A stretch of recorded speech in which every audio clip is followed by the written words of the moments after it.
Alright, for this next video, what I'm going to be showing you how to do is how to check and replace a wheel bearing on a second generation S10. This is going to work for a lot of other vehicles as well, I'm not sure. But pretty much anything that has a rotor incorporated into the wheel bearings and does not use a cartridge bearing that needs to be pressed in and out, this would work for. The way you're going to check the bearing is raise the vehicle so that the wheel is off the ground, which this one is, just barely, and then you're going to grab it and shake it. I don't know if you can hear that shaking in there, but I can feel it vibrating around slightly. Doesn't matter whether I do it from the top and bottom or the left and the right. It's just wobbling around all over the place. I'm pretty sure that this is shot anyways, because the last time I put the bearings in, I didn't quite get it torqued properly, and that's one of the tricks to doing this. And I've since figured out how to make sure that everything's torqued the proper way, and I will show you how to do that. So the first step you're going to do is go ahead and remove the wheel, get that out of the way. Alright, now that you've got the wheel out of the way, the next step is to go ahead and remove this cap here. The best way to do that is to get a small flat-bladed screwdriver like this, kind of use a hammer to tap it in, and just kind of pry it out. Alright, once that cap is out, the next thing you want to do is get this cotter pin out of here. The way you do that is use a pair of needle nose pliers to straighten out this end here to where it's nice and straight, and then pull it out from this side. Then go ahead and loosen this nut, turning it to the right. Alright, once you've got that pin out, the nut out, next thing you want to do is pry this washer out of here using a that same flat-bladed screwdriver will be fine. Just kind of get that out of the way. I'm going to do that in just a minute. The next thing you want to do is go ahead and remove the bolts that hold your caliper in right here on the top and on the bottom.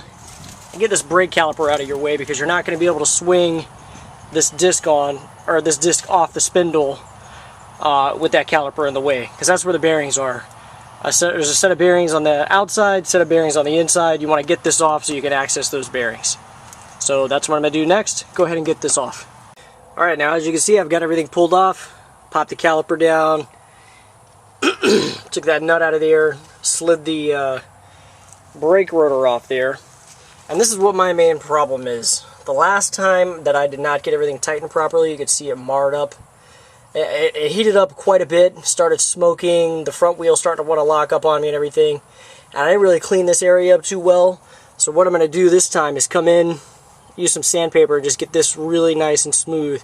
Get that all worked back out, because when you're tightening this bearing onto here, it kind of slides in and it needs to push itself in along this. And if this is all marred up like this, the bearing race isn't going to want to slide in the way it's supposed to. And then you end up with it coming loose again. Because after you've tightened it, this will slide in with the weight of the vehicle and then end up loosening up. And once this is loosened up on you and you've driven on it, you can't just tighten it up. That sounds like the logical thing to do. But at that point, the bearings are already all jacked up, and you've got to come back in and replace all the bearings again, which is what I'm doing now. So I've got everything all wiped up, all cleaned up. The next thing I'm going to do is just go ahead and start pounding out the bearing races that are in here using a chisel and a really big hammer. And get all the old bearing races out and everything, and then pop my new bearing races in. That's pretty self-explanatory process. Just get your new bearings out, take a look at those, see where the races are, see what they look like. That'll give you a good idea as to what you're doing. And then just pop them out, and then pop the new ones in. Also, another thing to watch out for is this little seal that's back here. This kind of seals the grease right around the edge here so it doesn't leak out. That's kind of sitting right in there. Pop that out before you start trying to pop all the bearings out. You can see here's the inside race after it's been removed. And here's the outer race after it's been removed, which goes right in there. So what you're going to do next, here's your new sets of bearings here. It's kind of in the shade there.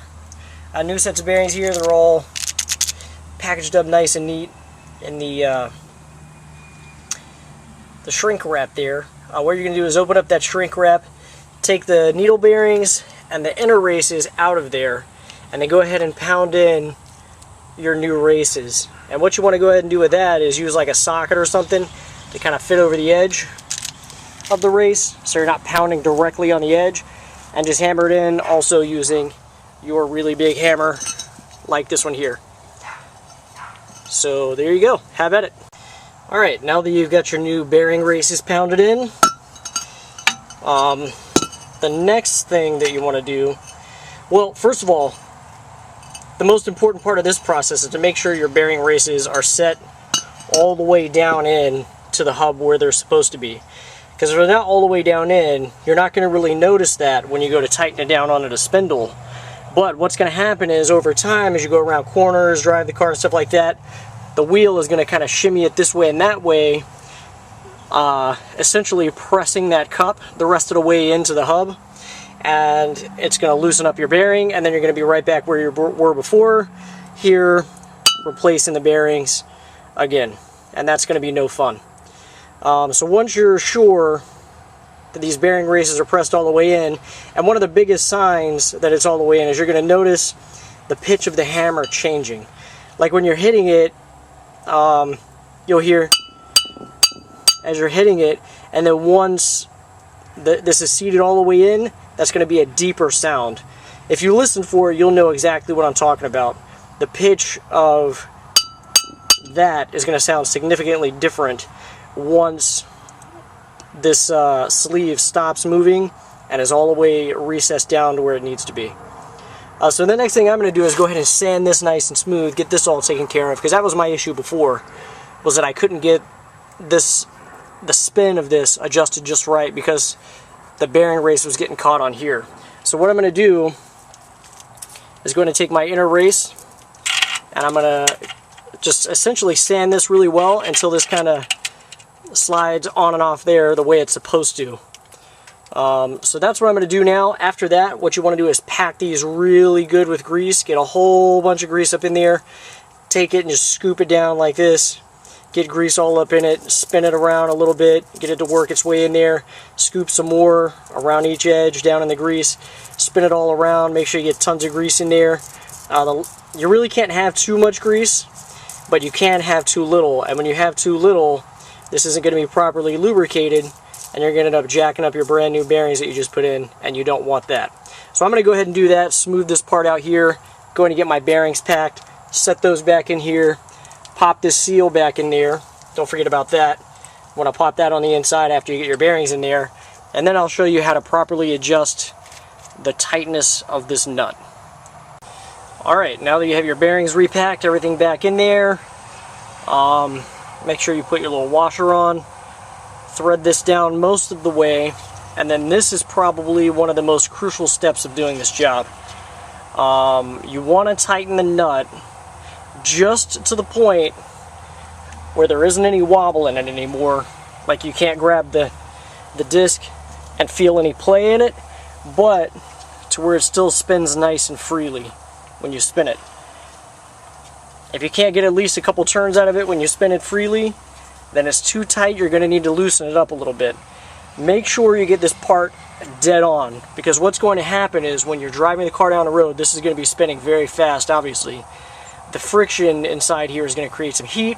The metal is going to expand ever so slightly, and if you have this tightened down too tight, when it expands, you're going to end up burning out these brand new bearings and messing everything up. You're going to have to redo the job again. So, once again, make sure that you've got it to where it just barely doesn't have any play in it, but it spins nice and freely. Once you have it to that point, go ahead and put your cotter pin back in, bend that out, that way this nut can't go either direction, and that's pretty much it. Put your brake caliper back on, put your wheel back on, you're ready to roll. Thank you for watching. One other thing I forgot to mention was to put your dust cover back on there. Just kind of put that back in place and give it a couple good taps with a hammer until it sits down in there flush. Then you're ready to go. Alright, so after I got the wheel on, I actually gave it another test to make sure it wasn't loose at all, and it actually had a little bit of play in it. So what I did was I just turned it one notch, moving. This notch was here where the cotter pin was. I just turned it one notch over, and that solved the problem. So make sure after you get your wheel back on there, you get it tight, you give it another check, make sure it's not still wobbling around. Because like I said, the last thing you want to do is have it too loose or too tight. Otherwise you end up ruining the new bearings you just put in. So now I think I'm done. I'm going to go ahead and retorque my lug nuts here, put my dust cover, my cotter pin back on, and I should be good to go.